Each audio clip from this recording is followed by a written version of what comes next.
안녕하세요, 리바이버입니다. 테슬라가 첫 픽업 트럭인 사이버 트럭을 공개한 지도 한 달이 지났습니다.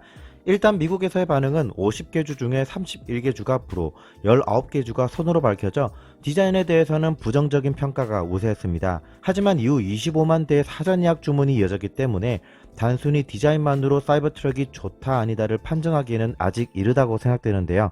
자, 그럼 이번 영상에서 본격적으로 이야기할 내용은 어떻게 해서 사이버 트럭이 이렇게 경쟁력 있는 가격에 내놓을 수 있게 된 것일까 하는 부분입니다. 테슬라의 대표인 앨런 머스크는 사이버 트럭에는 전통적인 픽업 트럭에 적용되는 프레임 바디가 아니라 엑소스켈레톤, 즉 외부의 바디 자체가 하나의 골격이 되는 형태로 이루어져 있다고 언급하였습니다. 특히 이를 가능하게 하는 것이 스페이스X 로켓에도 사용된 30배 초고경도 냉간 나변 스테인리스 스틸인데요. 스테인리스 스틸이라는 말 그대로 우리가 쉽게 주방에서 볼 수 있는 재료와 같이 녹이 슬지 않는다는 장점이 있습니다. 일반적으로 자동차 샤시 및 바디 부품에 적용되는 별도의 아연 도금이 필요 없고 페인트 도장을 할 필요성도 전혀 없죠. 실제로 스테인리스 스틸의 표면 페인트 도장은 가능하지만 표면이 딱딱하고 치밀하면서도 매끄러워 도료의 부착성이 나쁘고 페인트 박리 등의 위험이 있습니다.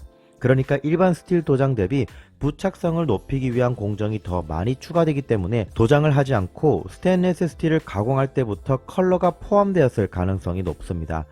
스페이스X 로켓에 사용될 만큼 고가의 소재이지만 또한 도장을 위한 장비와 공정 관리자가 필요 없기 때문에 생산 단가를 크게 낮출 수 있는 거죠.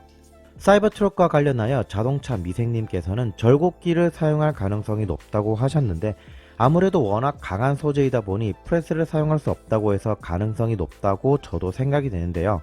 앞으로 한 달에 몇만 대를 찍어내야 할 사이버 트럭이 절곡기의 속도로 충분히 찍어낼 수 있을지는 저는 개인적으로 의문이 드네요. 제 개인적인 생각으론 사이버 트럭 생산 또한 전통적인 프레스의 틀을 벗어나기란 쉽지 않아 보이는데요. 왜냐하면 도어 부품만 하더라도 프레스를 이용하면 블랭킹이나 피어싱 작업과 같은 공정이 아주 빠르게 이루어지지만 그 외의 방법, 예를 들어 레이저 커팅과 같은 방법으로 부품을 만들게 되면 프레스 부품에 준하는 품질을 만들어내지 못할 뿐더러 생산 속도 또한 느리기 때문입니다. 엑소스켈레톤이라고 하는 새로운 설계에 대한 구현은 했지만 정작 이를 양산하기 위한 방법은 공개되기 전까지는 많은 의문을 만들어낼 것 같습니다.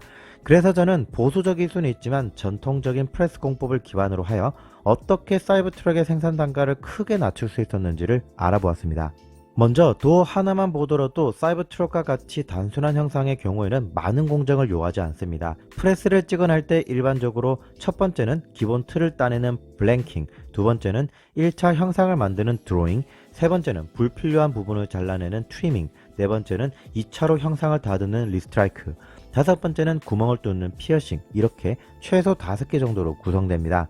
이렇게 최소한으로 필요한 공정이 5개 정도이고 형상이나 필요에 따라 철판을 접는 밴딩, 엣지를 세우는 프렌징, 사용자에게 상해를 끼치지 않도록 날카로운 면을 눌러 접는 해밍 공법과 같은 공정이 추가됩니다. 그럼 지금부터 비용이 줄어드는 부분에 대해서 말씀드릴게요. 먼저 금형의 설계 관점으로 보았을 때 도어의 전체적인 형상의 볼륨, 그러니까 캐릭터 라인이 필요 없기 때문에 리스트라이크 공정을 삭제할 수 있습니다.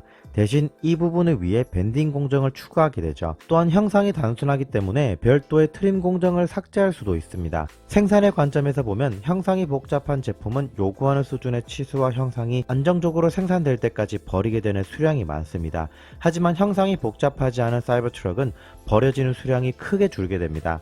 또한 일반적인 도어와 같이 볼륨이 풍부하고 깊이가 깊은 형상은 프레스가 누르는 정도, 즉 스트로크가 깊은 만큼 더 많은 성형 시간을 필요로 하지만 사이버 트럭은 스트로크를 낮게 세팅해도 문제가 없을 가능성이 높아 시간당 생산 수량을 더 높일 수 있죠. 간단히 말해서 더 빨리 찍어낼 수 있다는 겁니다.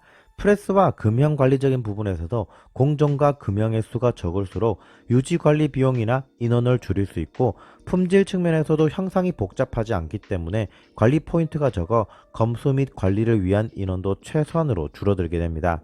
결론적으로 사이버 트럭은 직선으로 이루어져 있고 면 또한 굴곡이 없다는 점에서 설계 및 생산에서 발생하는 모든 비용의 절감 효과가 있습니다. 특히 이렇게 직선으로 이루어진 형상은 원재료인 코일의 면적 내에서 버려지는 것을 최소화하고 수율을 높일 수 있다는 장점을 가지고 있죠. 앞서 언급한 재료의 특성으로 인해 단가는 올라가지만 페인트 도장을 위한 공정이 완전히 배제된다는 점에서도 크게 가격을 낮출 수 있는 부분입니다.